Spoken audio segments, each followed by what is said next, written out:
Alors, Hachem, nous commençons Parashat Ekev. Ve'aya Ekev tishme'un et hamishpatim ha'ele ushmartem va'asitem otam. Et si, Ekev, c'est un mot que je réserve pour le moment pour avoir son explication, mais si vous écoutez les lois, ces lois que je vous ordonne, ushmartem va'asitem otam, vous allez les observer, vous allez les appliquer. Veshamar Hashem Elokecha lecha et haberit. Donc Hashem va garder son alliance, et la bienfaisance. Hashem ishba lavotecha, comme il a juré à tes ancêtres. Donc, alors nous commençons par un mot qui n'est pas vraiment courant. Ekev, si on aurait dû le synonymiser, par exemple, ça veut dire trouver un synonyme, on aurait dit, et si à la fin vous écoutez, ça veut dire quoi à la fin? Vous savez que chaque juif, il a un point qu'à la fin, il termine à comprendre ou à appliquer ou à écouter. Okay? Chacun selon son rythme, chacun selon sa croyance, si vous voulez. Mais il y a des gens qui sont nés religieux. Il y a des gens qui, même s'ils sont religieux, mais ils sont un peu rebelles à l'intérieur. Il y a des gens qui ne sont pas religieux. Mais chacun, au bout de chemin, quelque part, il se trouve. Il se trouve, ça veut dire qu'il comprend que, voilà, ça c'est la bonne chose à faire. OK? Maintenant, la Torah dit, Vaya ekev tishmeun. Ça veut dire, à la fin, si vous écoutez, à la fin, ça veut dire la fin, c'est chacun selon son niveau et selon le point où il va comprendre. Et là, si tu comprends et tu appliques, Hachem aussi appliquera son alliance. Okay? Alors, il fallait utiliser plutôt un mot, okay? En hébreu, on aurait dit ça, Vaya ekev, Vaya basof. On aurait dit ça basof. À la fin, vous écoutez, et voilà, moi aussi, je gardais mon alliance. Mais la Torah a préféré d'utiliser ce mot ekev. C'est sûr que chaque mot, chaque lettre de la Torah, chaque espace, même des espaces, ils sont calculés. OK? Alors, pourquoi on a utilisé ce mot ekev? Alors, on aura l'explication simple, il y aura aussi l'explication du Rashi. On va commencer par Rashi, parce que Rashi, c'est le roche, c'est le début, c'est le premier commentateur, c'est le pshat. Rashi dit, et en vérité, Rashi ici, il prend ce sens de Ekev sur un autre sens, en disant que Ekev, ça veut dire Akev. Qu'est-ce que c'est Akev? Le talent. Le talent. Alors, on a le corps, de la tête, on dit de la tête au talent. Le talent de la personne. Alors, Akev, le talent, qu'est-ce que savoir ici le talent du pied avec la paracha? Il dit comme ça, Rashi. Im a mitzvot kalot she'adam dash ba'akevav tishmeun. Vous savez, mon alliance sera avec vous et j'ai gardé le chesed, je garderai la bienfaisance avec vous si vous, de votre côté, vous faites attention à mitzvot kalot, à des mitzvot légères. C'est bizarre, qu'est-ce que c'est mitzvot légères? Okay? Et en vérité, on trouve ce concept dans le Maxime de Père. Dans le Maxime de Père, il est écrit Eve Zahir be mitzvah kala kebachamura. Faites attention à une mitzvah légère comme vous faites attention à une mitzvah qui est grave. Faites attention aux mitzvot. Il faut comprendre, qu'est-ce que c'est mitzvah légère, qu'est-ce que c'est mitzvah grave? Est-ce que nous, on connaît la valeur de mitzvot? Alors le Tana lui-même, il dit She'en ata yodea matan scharan shel mitzvot, car vous ne connaissez pas la récompense de mitzvot. Est-ce qu'on sait qu'est-ce qu'Akadosh Baruch Hu donne à quelqu'un qui met chaque jour ses téphilim? Est-ce qu'on sait qu'est-ce qu'Akadosh Baruch Hu donne à quelqu'un qui garde le Shabbat? On ne sait pas. On ne sait pas. Okay? Alors, comment on peut dire, okay? Comment le Tana il peut dire, faites attention à une mitzvah légère et lourde. Alors, peut-être, c'est le poids de mesure, c'est selon la personne. Et j'explique. Le Shnei Luchot Abrit, le Shla HaKadosh, okay? Il explique comme ça. Dans le Talmud, il y a une histoire. Il y a quelqu'un, il avait un poulet. Il a égorgé. Vous savez que quand on égorge un poulet, il faut couvrir le sang du poulet. Ça s'appelle mitzvat kisui adam. Ça fait partie de 613 mitzvot. De couvrir le sang de volaille, pas des animaux. On ne couvre pas le sang de la vache, ni le sang de mouton ou de la chèvre quand on les abat. On couvre seulement le sang de volaille. Pourquoi des oiseaux? Pourquoi des oiseaux?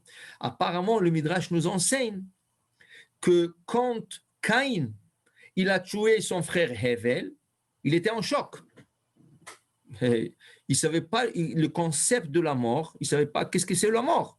Lui, il frappait Caïn, il frappait Hevel. Caïn, il frappait Hevel. Le Midrash, il dit, il a pris une pierre, il lui a frappé sur la tête, il a frappé sur le visage, sur le pied, sur le corps. Et Hevel est mort et de tout le blessure qu'il lui a fait. Mais donc, de la suite de Caïn ces c'est ça. Caïn était en choc. Mais il dit, qu'est-ce que je fais maintenant? Qu'est-ce que je fais avec le corps? Qu'est-ce que je fais? Il était en choc. Alors, le Midrash nous raconte qu'en ce moment-là, qu'il a tué Hevel, il y a deux oiseaux qui ont volé. Et une s'est fatiguée ou n'importe quel, se sentait pas bien, elle est tombée et s'est cognée la tête par terre, elle est morte. L'autre oiseau est descendu, elle a commencé à creuser dans la terre, elle a mis le oiseau mort dans la terre et l'a couvert. Caïn, il a dit, alors voilà qu'est-ce qu'il faut faire. Il faut enterrer Hevel. Alors il a enterré. Okay? Et après, Dieu il est venu, il lui a dit, ton frère, je ne sais pas. Top. Le Midrash, il dit, Hachem dit aux oiseaux, aux volailles, à ce groupe, puisque vous avez enseigné à Caïn quoi faire avec le corps d'Hevel, vous l'avez couvert, ainsi je vous donnerai à vous la mitzvah de Kisui Adam, de couvrir le sang d'un oiseau. C'est de là qui vient la mitzvah de couvrir le sang d'un oiseau, et pas d'une vache, et pas d'une chèvre, et pas d'un mouton. Ok? C'est de là qu'on l'apprend. Et d'enterrer les morts dans un cimetière, ça vient de là? Oui. Non, un cimetière, c'est un nouveau concept. Le cimetière n'existait pas au temps de Chachamim. Même au temps de Talmud, le cimetière n'existait pas. Mais peut-être il existait. Ils étaient enterrés n'importe où? Ils enterraient les gens dans le jardin, en arrière. Regardez, vous allez à Tzfat, vous allez à Méron, vous faites la route de Tzfat, Méron, toute la route est pleine de tombeaux, de tzadikim, de Tanaïm, d'Amoraïm. Pourquoi? Parce qu'il n'y avait pas de cimetière. Les gens enterraient n'importe où. Ok? Pourquoi ils ont fait le cimetière? Pourquoi le concept du cimetière? Le concept du cimetière est là pour aider aux Kohanim. Pourquoi aider aux Kohanim? Un Kohen ne peut pas s'approcher d'une tombe. Et la Gemara nous raconte dans Masechet Shabbat, oui, à la page 33, la Gemara raconte que quand Rabbi Shimon Bar Yochai est sorti de la grotte où il a passé 13 ans, quand il est arrivé dans la ville, c'était Erev Shabbat. C'était veille de Shabbat. Et les gens achetaient dans le chouk des poissons, de la viande, des légumes, des chouot Shabbat. Et quand il est arrivé, Rabbi Shimon Bar Yochai, tout le monde dit, waouh, Rabbi Shimon Bar Yochai est arrivé. Il leur a dit, Rabbi Shimon Bar Yochai, est-ce qu'il y a quelque chose que je peux faire profiter cette ville? Il a dit Rabbi Shimon Bar Yochai, quand Yaakov, après 22 ans qu'il n'a pas été en Israël, il est arrivé en Israël, il a demandé aux gens de la ville, Shrem, à l'entourage, est-ce que je peux faire quelque chose pour vous? Et la Gemara dit, il a instauré le Eruv Techumim, il a clôturé la ville pour qu'on puisse transporter, qu'on sache pas transporter plutôt, pour qu'on sache ne pas sortir hors de ses limites de la ville, Eruv Techumim. Et Rabbi Shimon dit, alors si Yaakov il voulait faire profiter la ville, et c'était Erev Shabbat aussi, moi aussi je vais faire profiter cette ville. Alors quelqu'un lui a dit que dans cette ville, à Tzfat, là-bas à Méron, Tzfat, Méron, cette région, il y a un problème parce que comme il y a les gens qui sont enterrés partout, le Kohanim, ils ont de la misère d'y passer et ils doivent faire le tour de toute la ville. Ils doivent sortir hors de la ville pour aller quelque part. Et ça les ennuie. Alors peut-être si on arrive à détecter le tombeau, ça va aider au Kohanim ce n'est pas parce que tout ce que le Kohen a besoin de savoir où est-ce qu'il y a un tombeau et il a 2 mètres à respecter. Tant qu'il ne se rapproche pas 2 mètres proche d'un tombeau, il respire. Qu'est-ce qu'il fait Rabbi Shimon Bar Yochai en ce moment-là? Il prend des figues, il jette. dans un champ, il le jette. Là où une figue tombe, à côté, remonter un tombeau. Tout de suite, il les a peinturés. Il a dit au Kohanim, voilà, c'est tout. Maintenant, vous n'avez plus de problème. Voilà tout le tombeau qu'il y avait ici dans ce champ. Voilà, ils sont remontés de la terre. Et c'est exactement, si vous allez à Tzfat, vous voyez tout le tombeau peinturé en bleu. Okay? Et dans le Méron, à Tour de Méron, c'est peinturé en blanc. Okay? Il y avait dans le Talmud Rabbi Bena'a, lui aussi peinturé de tombeau. Tout ça, c'est pour aider au Kohanim. Donc, au lieu d'enterrer les gens n'importe où, et ça va causer du tort au Kohanim, okay? Ça va les impurifier davantage, alors ils ont instauré le concept du cimetière. Tu as une place dédiée, un champ dédié que pour le tombeau. Et tout le monde emmène là-bas. De telle manière, tu n'as pas à te soucier, est-ce qu'il y a un tombeau ici, est-ce qu'il y a un tombeau ici? Non, tout est concentré dans une place. Et ça, c'est l'idée du cimetière, qui n'existait pas avant. C'est une commodité pour que le mort soit tous regroupés et le Kohanim n'auront pas de problème. OK? Maintenant, quand on revient à notre sujet, les oiseaux ont enseigné, okay? Ils ont enseigné à Caïn quoi faire avec le corps de Hevel. Caïn, il a enterré Hevel. Hachem a donné la mitzvah aux oiseaux d'avoir le Kisui Adam. Alors, dans notre Gemara, il y a quelqu'un qui a égorgé un oiseau et il n'avait pas de la cendre.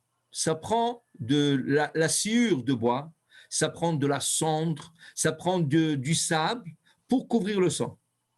OK? Alors, cette personne qui a égorgé le poulet, il est parti chercher quelque chose pour couvrir le sang. Il a vu son ami. Qu'est-ce qu'il a fait, son ami? Il avait de la sciure du bois, il a couvert le sang. L'autre, il arrive et il voit que son ami, juste à côté, il a déjà fait la mitzvah. Vous savez que cette mitzvah nécessite une bénédiction, une beracha. Baruch ata Hashem, Elokeinu melech haolam, asher kideshanu, bemitzvotav etzivanu, al kisui adam be'afar. Donc, l'autre personne, il lui dit à l'autre, mais dis-moi, de quel droit tu m'as volé ma mitzvah? Je suis parti chercher du sable et tu m'as volé la mitzvah. Mais c'est pas juste. Il dit, écoute, j'étais en premier. Il me dit, mais c'est moi qui ai égorgé le poulet. C'est mon droit à le faire. Cette personne a convoqué la deuxième personne devant Rabban Gamliel. Il a dit à Rabban Gamliel, écoutez, il m'a volé la mitzvah, il a couvert le sang, il a fait la bracha, et moi, j'ai raté cette bracha. Rabban Gamliel lui a dit, paye-lui 10 pièces en or pour la mitzvah. Tu lui as volé une mitzvah, tu dois lui payer 10 pièces. Donc, l'autre, il a payé 10 pièces. Ça, c'est la Gemara. Vient le Rav Horovitz et il pose une question. Il dit, je ne comprends pas. D'où est-ce que Rabban Gamliel a vu que cette mitzvah vaut 10 pièces? Où c'est écrit ça? C'est écrit dans la Torah quelque part. C'est écrit dans le Talmud quelque part. C'est écrit nulle part. D'où est-ce qu'il a sorti cette notion de 10 pièces? Il dit quelque chose d'extraordinaire. En vérité, cette mitzvah ne vaut pas 10 pièces. Elle peut valoir moins, elle peut valoir plus. Alors comment? Il explique que Rabban Gamliel a testé le 2. Quand il a dit, tu vas lui payer 10 pièces, ni l'accusé, ni l'autre personne qui l'a accusé, Ken, ont contesté. Ils ont dit 10 pièces, je suis content, 10 pièces c'est bon. Il va me payer la mitzvah. L'autre, il n'a pas contesté non plus. Alors, le prix a été fixé à 10 pièces. Mais, dit le Rav Horovitz, si la personne à qui on a volé la mitzvah, elle aurait dit, non, je ne suis pas d'accord, 10 pièces, au moins 100 pièces, au moins 100 pièces. Rabban Gamliel lui aurait accordé 100 pièces. Pourquoi? Car nous ne connaissons pas le prix d'une mitzvah. Okay?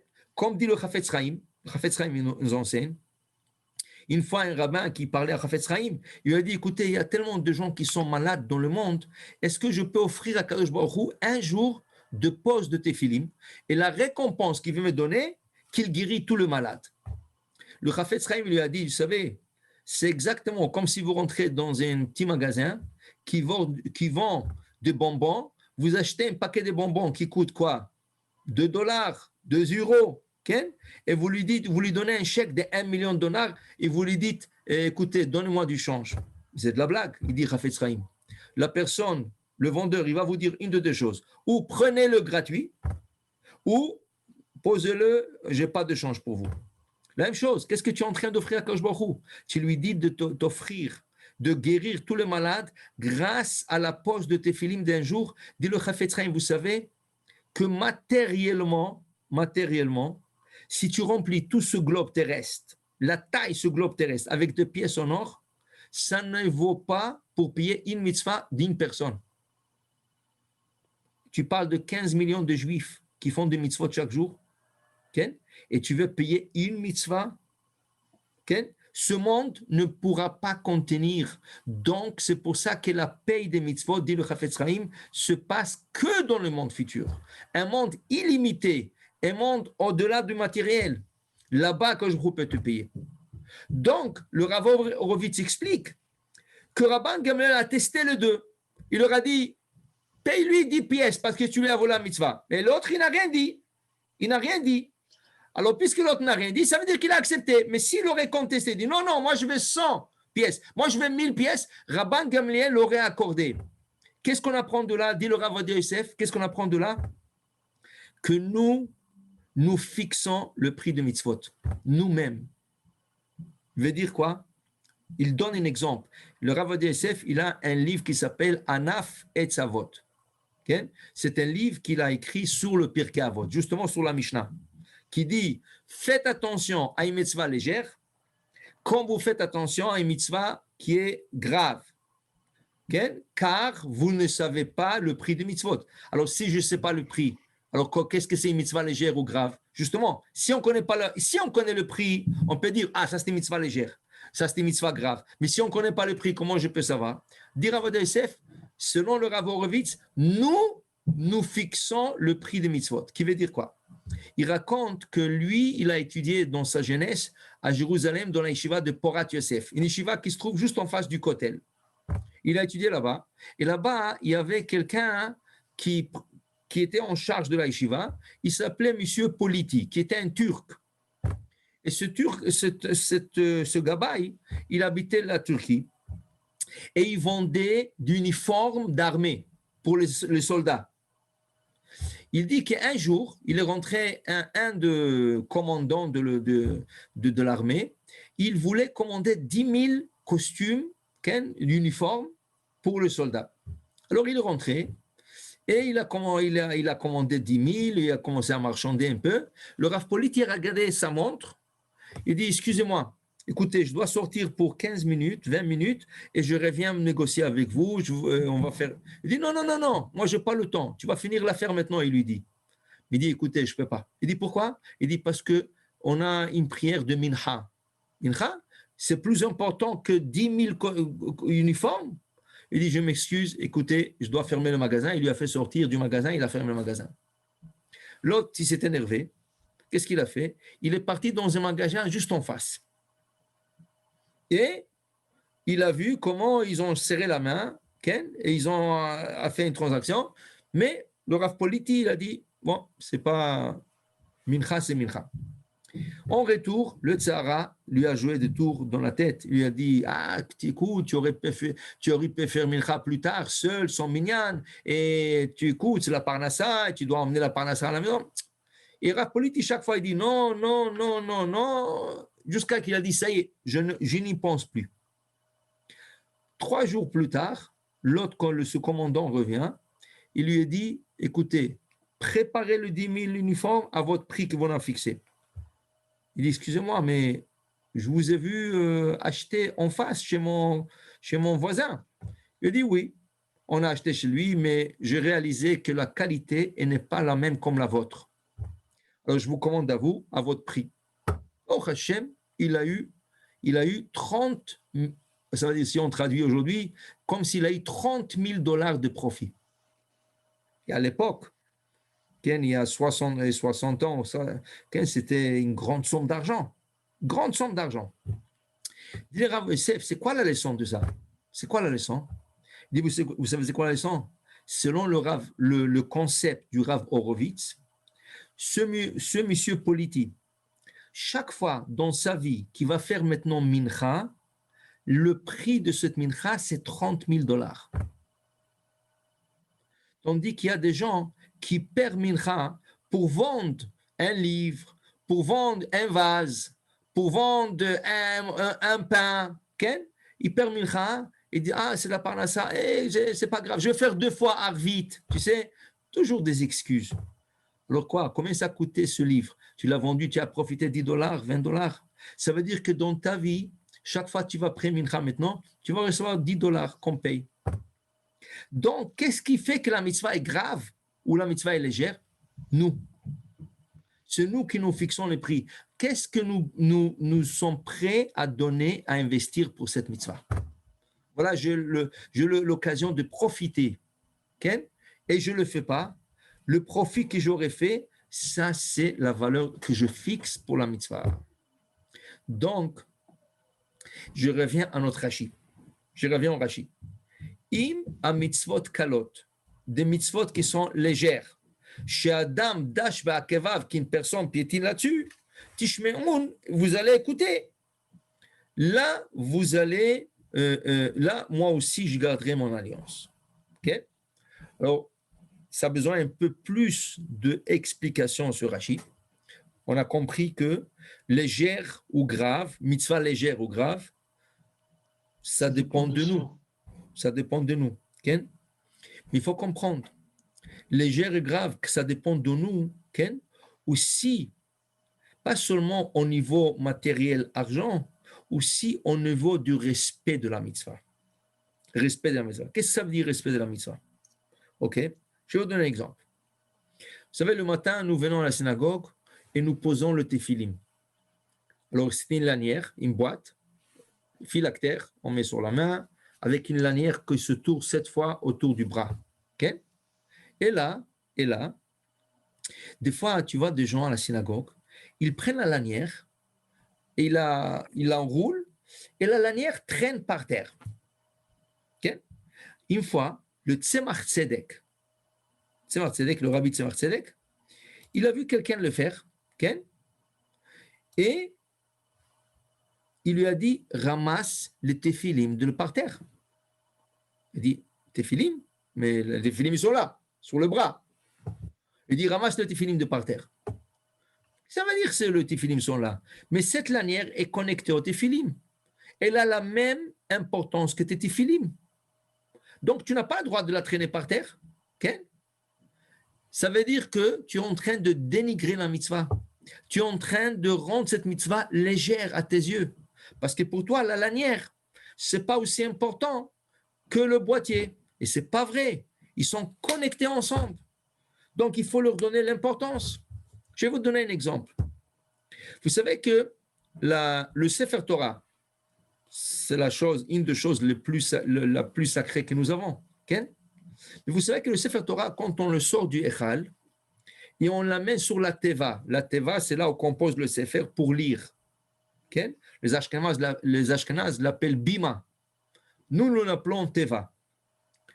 Quand tu poses le Sefer Torah sur la Teva, okay, vous savez que le fait que le Sefer Torah est posé sur la nappe, vous savez, il y a une nappe qui couvre la Teva, okay, cette nappe, on appelle parochet, la parochet de la Teva, vous savez qu'elle reçoit la sainteté du Sefer Torah. Et quand tu veux changer cette nappe car elle est vieille ou quelqu'un t'a offert une donation d'une plus belle, okay, tu n'as pas le droit de la jeter. Tu dois la mettre à la Geniza comme un Sefer Torah. Et là, la Kedusha des Sefer Torah. Okay? Plus que ça. Quand tu vends un objet sacré, tu dois utiliser l'argent pour acheter un objet plus sacré. Plus sacré. Alors, la nappe, okay? Et quand tu vends un Sefer Torah, tu vends un Sefer Torah, c'est l'objet le plus sacré. Qu'est-ce que tu achètes? Qu'un Sefer Torah. Si pour une raison ou une autre, tu dois vendre un Sefer Torah, l'argent tu encaisses, tu peux acheter qu'un autre Sefer Torah. On te dit que la nappe de la Teva, puisque le Sefer Torah est posé là-dessus, il reçoit la Kedusha. Si tu la vends, tu achèteras avec l'argent, tu ajouteras de l'argent, c'est sûr, et tu achèteras un Sefer Torah. Tu n'as pas le droit d'acheter des livres. Tu n'as pas le droit d'acheter des bibliothèques pour poser le livre. Non, parce que tu descends de la Kedusha. Il faut que tu montes de la Kedusha. Donc, cet argent doit servir pour acheter un Sefer Torah. En d'autres mots, quand quelque chose est connecté avec quelque chose, ou quelque chose accompagne quelque chose, il reçoit sa Kedusha. La lanière est attachée au téphilim. Sans la lanière, nous ne pouvons pas mettre le téphilim. Donc, pourquoi tu la traînes par terre? Ça veut dire que tu dénigres la mitzvah. Tu ne donnes pas importance au téphilim. Pas aux lanières, au téphilim.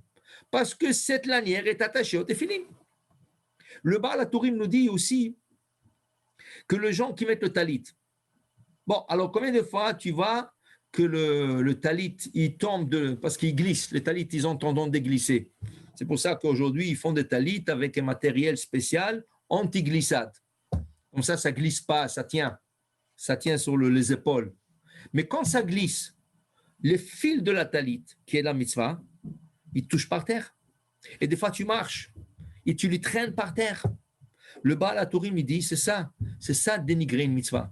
Si tu laisses tes tzitziot traîner par terre, c'est pas un balai. C'est une tzitzit, c'est une mitzvah. Okay?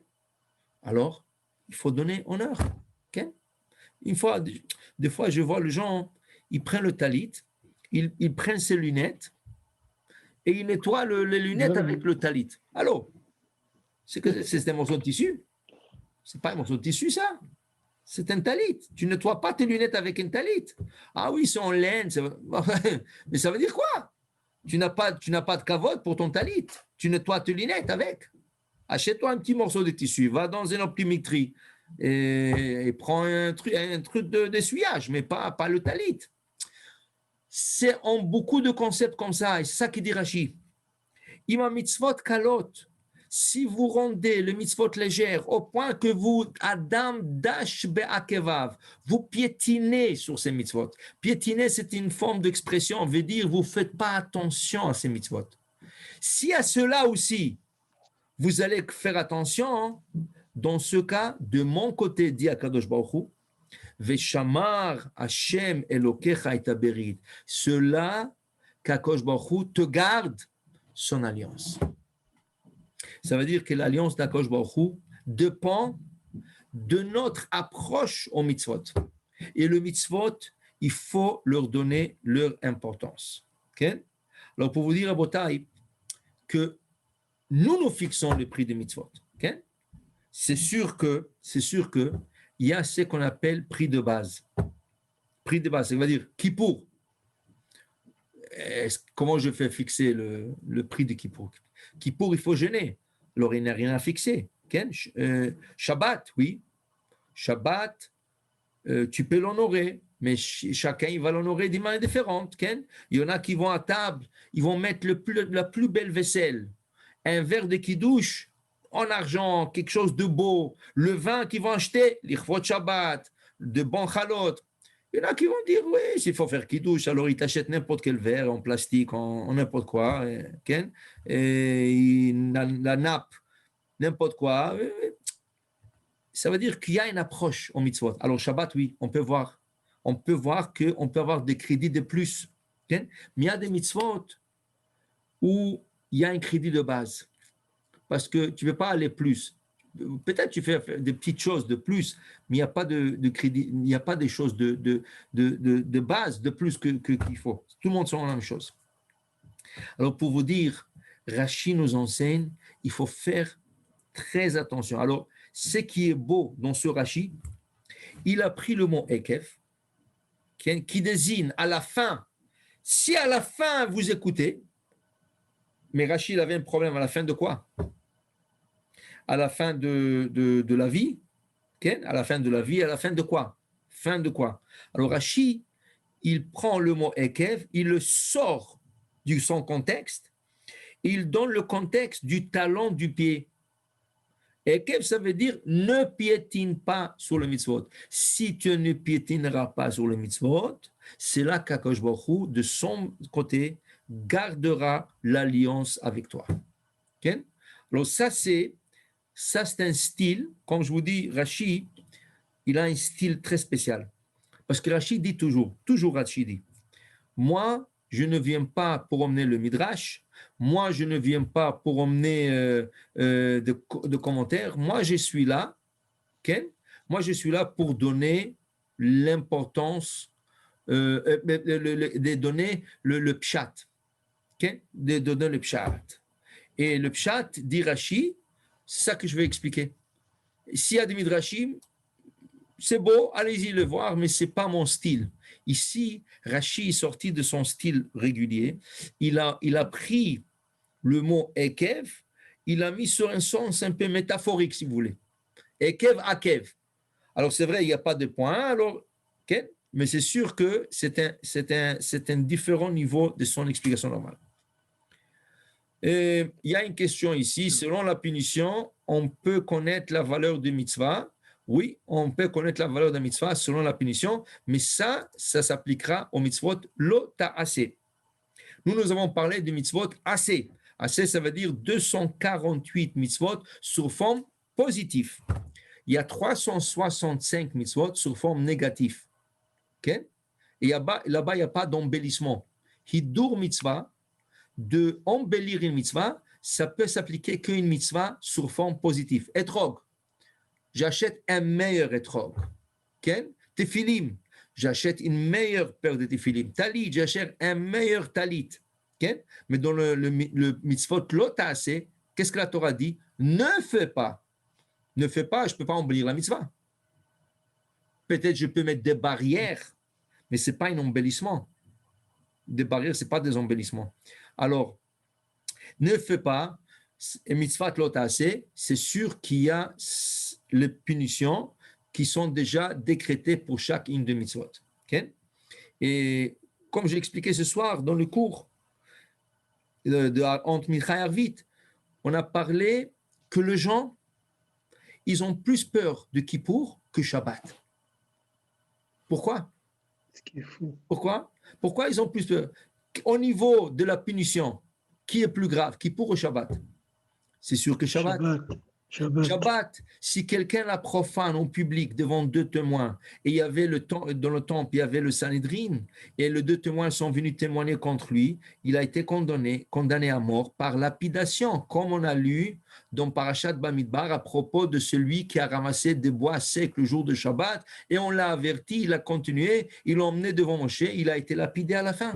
Okay? Kippour, quelqu'un qui profane le Kippour, il mange un sandwich en plein Kippour à la synagogue. Et deux témoins et plus le voient. Okay? C'est quoi sa punition? Karet. Qu'est-ce que c'est karet? Étranchement de l'arbre de la vie, mais ça c'est entre les mains des ciels. Akadosh Baruch Hu décide de l'enlever à un certain point avant son temps. Donc, mais ce n'est pas lapidation, ce n'est pas étranglement, ce n'est pas le cas de peines capitaux.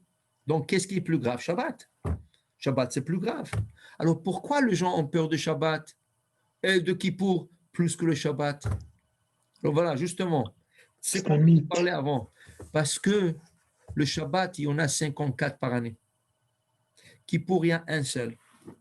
La Gemara, donc Kiddushin, nous enseigne, quand quelqu'un piétine sur une mitzvah et il transgresse la mitzvah, pas tout à fait, mais un peu, une fois, deux et trois. Après la troisième fois, Naaset lo ke'eter, ça devient permis. Comment permis? Parce qu'il a fait le péché 3 fois, c'est permis? Non, on dit non, Naaset lo. Pour lui, ça devient déjà permis. Le Yetzirah l'a déjà embobiné, le Yetzirah l'a déjà attrapé, c'est fini, ça devient permis. Okay? Donc, si tu as profané le Shabbat, tu as 54 Shabbats, tu l'as profané 3 fois sur 54, c'est fini. Tu commences à faire n'importe quoi. Kippour, c'est une fois par année. Tu n'as pas la chance de le profaner. Donc, puisqu'on n'avait pas la chance de le profaner 3 fois, les gens ont peur, ils ont de respect. Regarde, les gens qui ne font pas Shabbat, mais Kippour, waouh, Kippour, non. Tu ne t'amuses pas avec Kippour. Mais qu'est-ce qu'il y a à Kippour, un jeune? Okay? Ça ne veut pas dire que ce n'est pas grave, c'est carrette quand même. Mais Shabbat, c'est plus grave. Donc, encore ce concept. Les gens, ils ont le concept personnel du Shabbat et le concept personnel de Kippour. Ça veut dire que pour toi, le Kippour, il a plus d'importance que Shabbat. Or que selon la Torah, tu devrais donner plus d'importance à ton Shabbat qu'à ton Kippour. Kippour, c'est sûr qu'il faut le faire. Il y a une punition, mais tu ne peux pas faire plus.